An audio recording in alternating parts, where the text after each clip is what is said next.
Vem comigo, daqui a pouco tem o comentário de Cláudio Prisco Paraíso e a política, ainda fazendo uma análise do primeiro turno e a projeção para este segundo momento das eleições aqui no estado e também no Brasil. Olha, depois de serem infectados pelo vírus da Covid-19, muitas pessoas precisam conviver com algumas sequelas que podem surgir devido à doença. O Thiago Pires foi conferir de perto quais são essas sequelas. Você teve Covid? Está sentindo algo diferente? Como que faz para lidar agora com esses problemas de saúde que foram gerados pela Covid-19? Thiago Pires, reportagem agora, pode rodar. Já se passaram 2 anos e 5 meses que estamos enfrentando a pandemia da Covid-19. Muitas vidas se foram, outras lutaram bravamente contra o vírus e venceram. Mas mesmo com a vitória, em muitos casos, a doença ainda deixa lembranças. Uma pesquisa realizada pela Universidade Federal de Pelotas mostra que, pelo menos, 65% dos infectados pela Covid-19 ficaram com algum tipo de sequela. E em uma outra pesquisa realizada pela Fiocruz Minas, mostrou pelo menos 23 sintomas apresentados no pós-Covid. Os principais deles foram a fadiga, seguida por tosse persistente, dificuldade para respirar, perda do olfato ou paladar e dores de cabeça frequentes. Além disso, também chamam a atenção os transtornos mentais, como insônia, ansiedade e tontura. E preocupado justamente com as sequelas pós-Covid, existe um centro de reabilitação aqui na UFSC. E quem é o responsável por ele é o Rodrigo Sudati, que está nos recebendo por aqui. Sequelas como fadiga, como a questão de perda muscular, são tratados neste espaço. Rodrigo, conta pra gente um pouco desse projeto.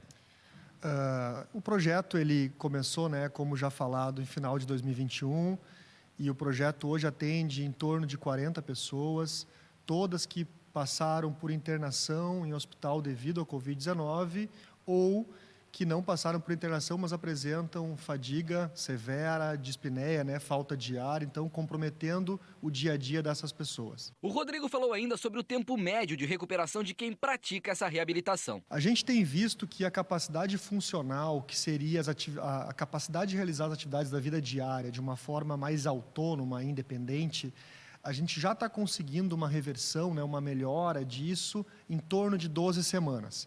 Mas o projeto ele tem um programa de treinamento que é multicomponente, trabalhando equilíbrio, força, atividade aeróbica por 24 semanas. Porque algumas perdas, como a de massa muscular, elas demoram um pouco mais para a gente conseguir reverter toda a perda que as pessoas tiveram. Como as principais sequelas apresentadas na pesquisa são respiratórias, nós conversamos com o Dr. Juliano para entender um pouco mais sobre esses sintomas.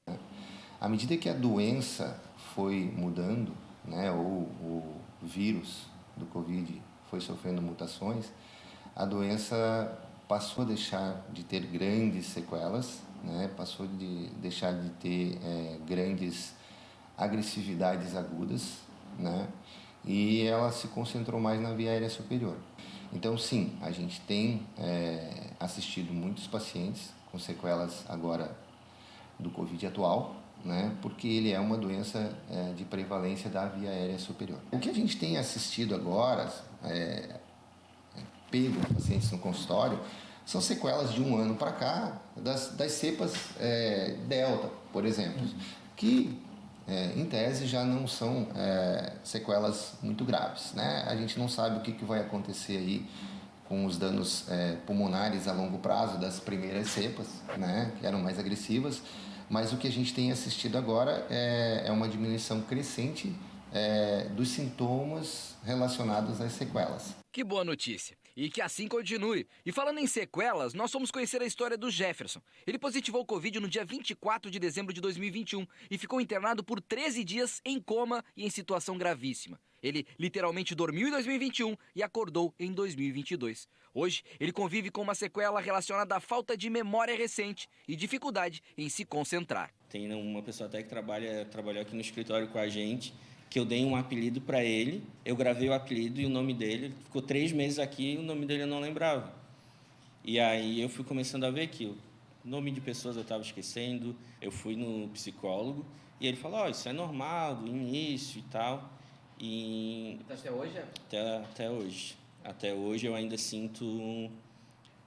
Às vezes eu estou falando no meio de uma frase e eu já não sei por que eu comecei ela. Então, eu me tornei mais prolixo do que eu já era. Para ler é difícil. Tu tem dificuldade de leitura? De ficar muito tempo numa mesma tarefa ali, isso é bem difícil. Bom, seja quais forem as sequelas ou os sintomas do processo pós-Covid que ainda estão enfrentando, é preciso agradecer. Por mais que o Covid tenha sido um presente de grego no Natal, né? Mas ter ganhado uma nova vida, né? A gente tem 2 aniversários agora. Então, poder ter voltado à vida, estar saudável de novo, poder retomar todas as minhas funções, a maior vitória foi essa daí, com certeza.